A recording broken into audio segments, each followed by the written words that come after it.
కర్ణాటకలో పాల ధరలకు రెక్కలొచ్చినాయి. నిన్ననే మాట్లాడుకున్నాం. అక్కడ రాష్ట్ర టోల్ గేట్లలో ఛార్జీల పెంపుకి పర్మిషన్ ఇచ్చారు అన్నట్టు. అట్లాగే మొన్ననే బస్సు ఛార్జీలు పెంచారు.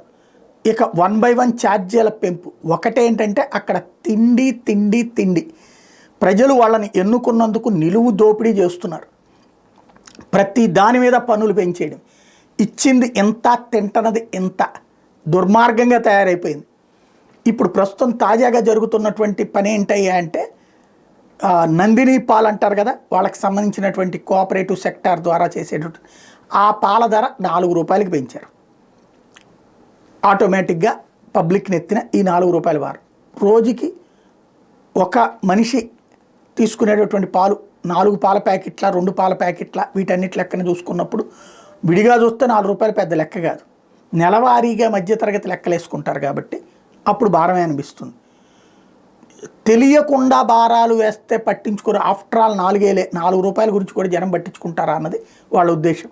మరి రాబోయే రోజుల్లో ఏం జరుగుతుంది, పబ్లిక్ ఎలా ట్రీట్ చేస్తారో చూడాలి.